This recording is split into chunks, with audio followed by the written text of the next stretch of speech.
Joining us right now in studio, three-time Super Bowl champion and reigning Super Bowl MVP of the New England Patriots, Julian Edelman, who is the subject of a Showtime Sports documentary, 100% Julian Edelman. I had an opportunity to watch this last night, and it is really cool. It is not your traditional walk-you-through documentary. It is awesome the way this thing was told, the story was told, and what I thought was really cool was how it was, your rehab and your life, two stories going on at the same time, and we're being walked through it simultaneously. It is awesome. You have to check it out. It premieres Friday, June 28th on Showtime. Julian, thanks for being here. How are you? I'm doing well, guys. Thanks for having me. So the story couldn't have ended any better. So we're seeing you going through all these things, the injury, the suspension, coming back, your darkest times, but in the end, it's more than storybook. You're the Super Bowl MVP. You're hoisting another Lombardi trophy. You're third as a member of the Patriots. I mean, this story wrote itself. It's incredible. We definitely lucked out with how a lot of things worked itself out. But, this story, it kind of is a microcosm of my life. Always having to battle, never being the number one guy, never being the number one draft pick, the guy that everyone's looking at, this, that. Having to go the long road, dealing with some adversity, and kind of just battling yourself mentally, because that's some of the hardest stuff when you're hurt as an athlete, and just putting one day in front of another, worrying about what you can control, and going out and trying to put out your best and seeing where the chips fall. And I've been fortunate enough and blessed enough that when I've done that, things have gone well. The thing is you care about it. You care about your career. You care about playing. You care about being on the field. You're playing for a maniac that you always have to prove yourself every single day in the practice field, the meeting rooms, and all that other stuff. I think back to when you and I were last together. It was the Super Bowl in Minneapolis, and you and I made an appearance together. And everybody said, "Man, why is he so miserable?" I was saying, "Well, you would be miserable too if your team's getting ready to play for the Super Bowl and you're dealing with a knee injury and trying to get through it, and how lonely you are." Now, I haven't seen this yet, but I have read about it, and Gio was telling me a little bit about it. How you talk about getting injured and how lonely it felt, and how distance from the team you felt. And maybe that's why that night in Minneapolis, other than it being 35 below zero that night, you were a little bit miserable. Yeah, I mean, I don't know if I was miserable, but you're in that sense of lonely, like you said. You're distracted. You're definitely distracted because, you have so much on your mind. Your team's about to play in the game that you love. Like I've played in that game, and the magnitude of that game. And you're sitting and you're watching, and you didn't get to participate this year, a whole year out of football. And then in the other side, you have how I'm dealing with this injury. All right, I'm about 5.5 months out. It feels all right. It doesn't feel great. You're battling those types of things, especially when you're hurt as an athlete. Yeah, but it also leads you into decision making sometimes, and sometimes you make bad decisions. Yeah, and you felt like what it was like to make a bad decision, and your dad actually was, as I understand, very disappointed with some of the decisions you made to get yourself back on the field. Well, yeah, he, what happened with, the suspension, my father and I kind of went separate ways for 2.5 months because of, legally all this stuff that we were dealing with and this and that, and he didn't. He's got that old school mentality, and he didn't realize all the pieces to the puzzle, and we didn't talk. And, we actually captured that in this documentary where, you see the ability to, or the athletes' life, not just from the sports world, but how they deal with their family, their friends, their surroundings, the expectations, all those types of things that every person deals with in life. Pressure and anxiety, two things that can lead to bad things. But that's what you said, Gio. That was the best part of it. The best part of it. So honest. And also, you guys coming together afterwards. So your father coaches you when you're younger, and he's got the unconventional way of coaching you. He's throwing towels in your face and just making you uncomfortable and all these things that don't make any sense.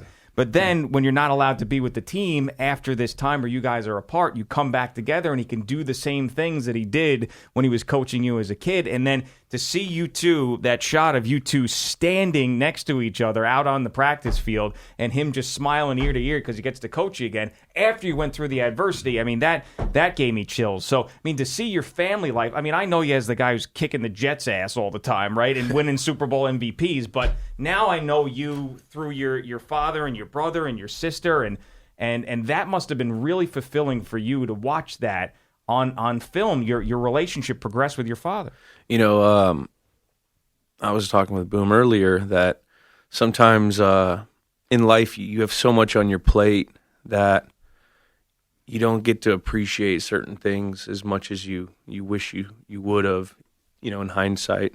And through this process of making this, and you know, now you're sick of watching it, but like the first few times of going through it and seeing it, you know, you've already moved on from it, and you're already thinking about next year, and you already have, you know, what you want to do better in this, that, and the other. So you don't always get to remember that. Watching it, it was kind of refreshing to see that, and you know, I wouldn't be where I'm at without my father and the support of my family, and you know, it was a cool way to see that and really appreciate that more. Did you ever worry about what Coach Belichick would have thought about you doing something like this during the season? Did you go run it by him? You know, I didn't necessarily run it by him, but I know Coach's rules and what he. I appreciated his boundaries through this whole thing. You know, I didn't do anything to jeopardize the team in any kind of way. I don't think. You know, he's got a standard of what he thinks we should be doing in certain things with the media, and I feel like I tried to respect those to the best of my ability and not be a distraction with certain things. Hey, look, you're young, you're a great player, you're a Super Bowl, you're popular, you're out there on the scene, if you will, when you're out there. People write about you and everything else, so you get what's going on in the world. You get the Twitter sphere, you get the Instagram and all that other stuff. Are you as amazed as I am that it seems like nobody within the Patriots organization ever violates those rules, as opposed to other organizations where guys are out there like, you know, let's say Antonio Brown or let's say Odell Beckham Jr., you know, guys are always out there in the social media world, yet very rarely is there a Patriot player ever crossing that line. I mean, I think there's clear expectations on how to handle those things. And our staff with media and then our coaches explain those things thoroughly. I'm sure they do. So, you know, and you also learn from the older guys and what you can and can't do, and you kind of respect it, and you use social media to kind of shape your personality completely away from football and nothing to really do with football scheme, test schedule, this, that, and the other. You know, so, and I had a unique situation. I wasn't with the team, you know, so there's a couple loopholes there. Yeah. So let me ask you one other part of this whole thing, and I'm sure he's in the documentary. Gio mentioned it to me. The Alex Guerrero angle here, and the controversy around him and everything else, and what has gone on there. Is it a fair controversy surrounding him, or do you think it's blown up in the media? I think it's a little blown out of proportion. I think it's unfair. You know, I think it's just the media trying to get a story with whatever's going on between everything that goes on with everyone's speculations. You know, I don't think there was any controversy. I love Alex. You know, I still work with him. He's got some of the best soft tissue techniques that I've ever had, and you know, I believe in a lot of what he's about and his system. You know, and his method of training and all that stuff is incorporated with my other training. So, you know, I don't think there's anything wrong with how we incorporated in the doc or I think those allegations of controversy are kind of ridiculous. And the organization and him now, everything's okay. There's not any real rift between Belichick and Guerrero and him being allowed to be around anymore, because that seemed like a big deal last year or the year before. You'd have to ask Coach or Alex on that. I see him here and there, and I use him for what I need to use him with, and his muscle coaches and his massage techniques and all that stuff. So, I think they do a wonderful job of what they do, and that's. Can I ask you a question? How much does he cost? Because it's not cheap. It's not cheap. I'll tell you that right now. We played softball over the weekend, and he pulled a quad. I had a third baseman pull a hamstring. I got another third baseman in there. My producer doesn't want to play with the hard ball. Yeah, my soft tissue and he wears techniques shin are not pads good. out on the softball field, for God's sake. I mean, he's got Mr. Miyagi hands. He can probably get you right. Yeah, you think so? You think we get some of you guys right? If it's a pulled muscle, that means you're probably not hydrated right. And here's the thing. Between you and Brady and Belichick, everybody's all in. I get it. And which is great, and it's really admirable to watch from afar. But I actually had a guy on my softball team this weekend basically say to one of his teammates, I think I've lost the edge. I think I've lost the competitiveness that I once had in my life. Yeah, that would be me. Oh, and I'm standing by that. Yes, I'm done. Can you give him some advice how to get the edge back? I don't want it back. You can save your words, Julian. I'm done. I'm not like you guys anymore? Here's the thing. See, because you guys are professional athletes, right? You can't make a professional athlete mentality out of a guy like me. You can't do it. I played in high school. I'm done now. How many pounds have you lost? I lost 60 pounds. So and I'm tell me I still haven't pulling had an muscles. impact on And I'm him. still throwing the ball away. I'm done. There's nothing that can save me. It's like a pitcher. You either got the stuff or I don't. Or you don't. I don't have the stuff. You got to have the movement, bro. You know what? As Julian Edelman is my witness, I am retiring from the softball team playing. I will be at every game. I will be there for the brand. I will sign autographs, take the pictures. I'm not playing anymore. Love softball. It's unbelievable. I love softball, too. Yeah. It's a shame. It is a shame. This is what happens when you're playing with NARPs. You know what that means? I could kind of put it in. Non-athletic regular people. There you go. That's exactly what I am, and I'm proud of it. And he basically admitted on the bench on Saturday Yes. in Fire Island. And I'm standing by. Of all places, Fire Island. Have you ever been to Fire Island? I have never been to Fire. Well, you should go. But anyway, for all places, Fire Island, he says, I've lost my competitive spirit. It's done. It's over. Could you imagine going to coach and saying that? I don't think I'd be there. Probably be your last conversation It would with probably him, right? be he'd move on. Yeah, well, it's different, with the Patriots and your softball team. But not that much different. So, I guess you're Maybe right. the athletes are different. I love this one part of the documentary where you talk about you get drafted, right? And you're waiting for a phone call from Tom Brady to work out because you're out in California, and he's thinking, all right, Tom's going to come out. He's going to call me at some point. So you don't hear from him. And finally, on a Saturday morning, you get the phone call, and he says, hey, if you want to meet me over here in a couple of hours, we'll go get some extra work in. And you said you were blacked out from the night before drinking. I wasn't. Is that a true story? I mean, you're young, you're 22, 23 years old in the off season. I don't necessarily know if I was blacked out, but it was kind of more of a joke. But to kind of show, bro, it's Saturday. Like, what are we doing? Yeah. But,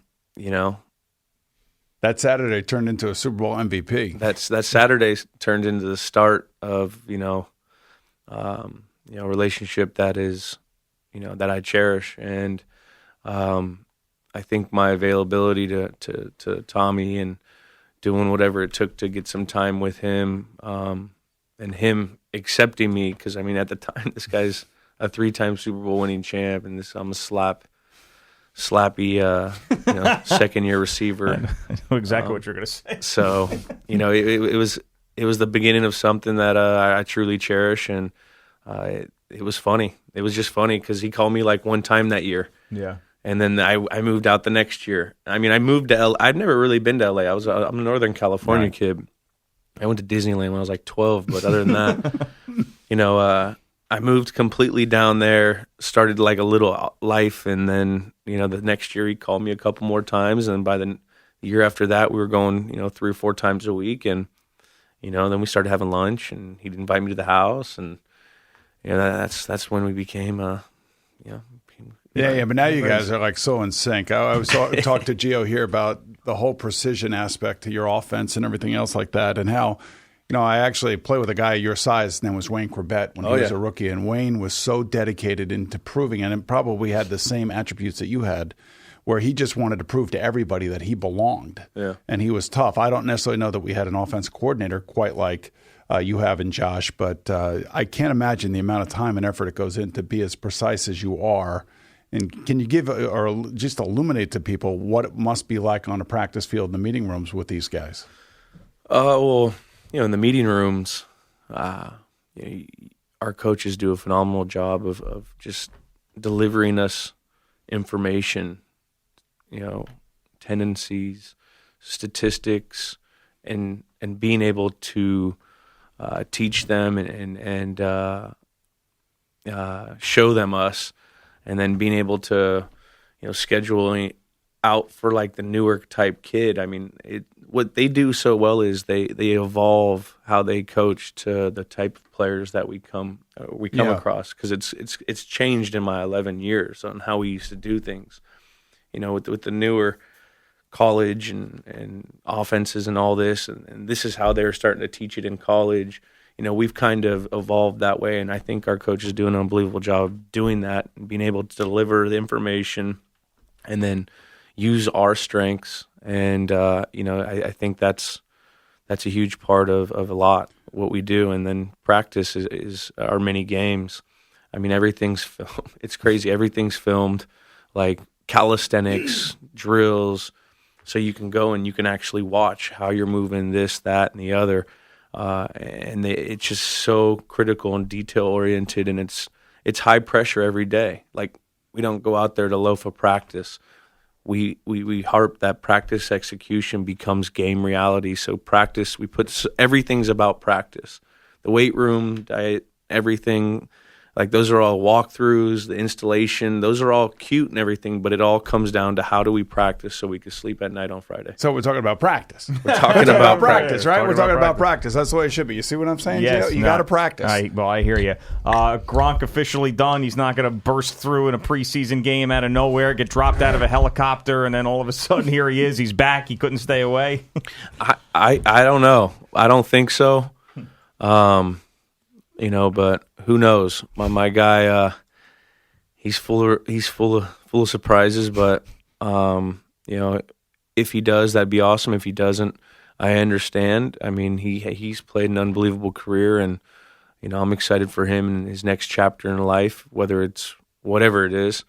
But he's definitely going to be missed. He was not just his athletic ability and what he does on the field, but how he is in the locker room. I played 9 years with the guy, or 10 years, and to see him every day and how he was as a professional, he never really had a bad day. Gronk always was. He was always just Gronk. You know what I mean? Yeah. And when you play a long time with someone, you know him in and out, and he's just such a good human being, great dude to be around, like a big old teddy bear. Those are the things you're going to miss the most, because you go into week 13, 12, it's been a grind, you're banged up. Yeah, we just had a long flight. We have a short week, and you go into the office, sometimes it's not easy to have a great attitude. You know what I mean? Yeah, and you look sure. at Gronk, and Gronk's over there in his locker room naked, smiling like, "Hey, what's up, dude?" You know what I mean? Yeah, he's perfect. That's just Gronk, and those are the things you're going to miss. And obviously, you're going to miss his attributes. Yeah, absolutely. Quickly, do you think? I'm just trying to think. Who is Tom Brady just thrown to? The wide receiver from Gordon. Do you think he'll be back? I don't know. I mean, I've asked everyone and their mother, are we getting this? Do we know any information? Do we know anything? And I don't think anyone knows anything about that. I can tell you, I hope he comes back. And You like him as a teammate. I like him as a teammate, and I can hope he can improve himself. Not just in football with what's going on in football, but this is a life issue, and I'm pulling for him. And if he ever needs anything, I've let him know he can come to me. And it's just a weird situation, and you're pulling for a guy like that because he's a great teammate. He works hard. guy's a baller.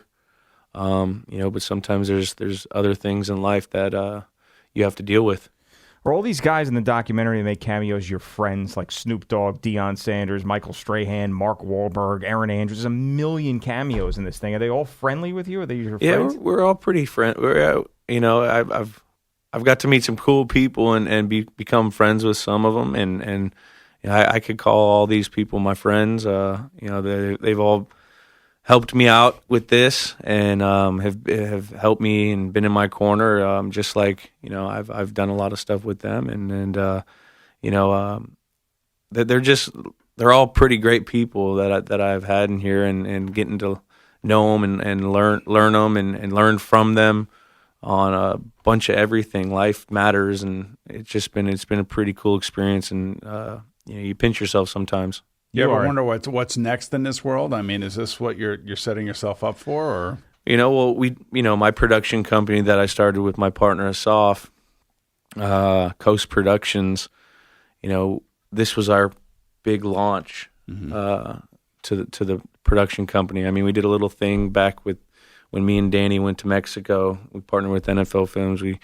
We co-produced a documentary of us going over there and promoting the game of Mexico.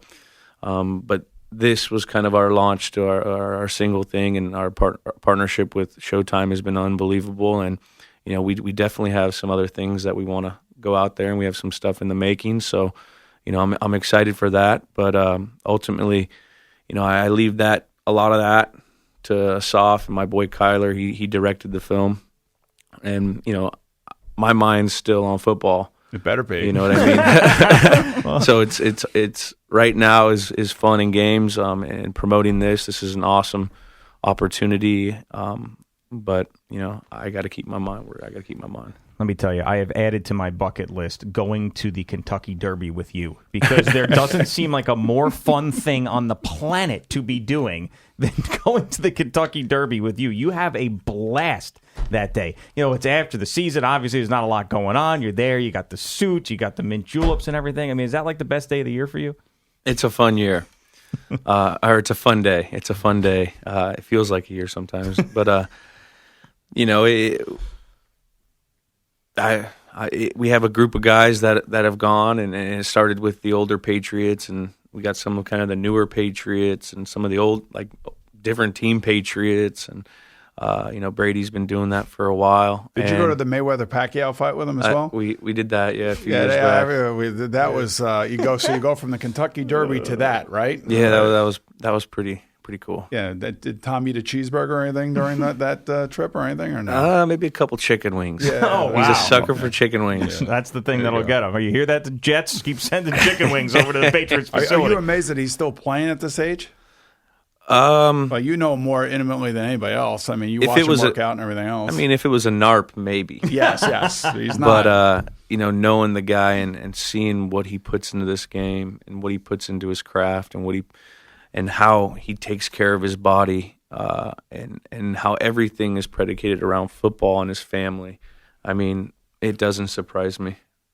This documentary is awesome. You got to check it out. It premieres Friday, June 28th on Showtime, 100% Julian Edelman, and it's got cameos from just about everybody in there. It's a great underdog story, and you know the ending already. It ends in a Super Bowl championship and a Super Bowl MVP, but watching you go through that is fascinating, and all the people that it took to get you to where you are, especially you. So congratulations on the documentary, the Super Bowl MVP, and the championship, and all this great stuff that you have going on, and continued success. I appreciate it, guys. It was great fun. to see you, Julian. Great Thanks, to see you, man. Boom. Julian Edelman on The Fan.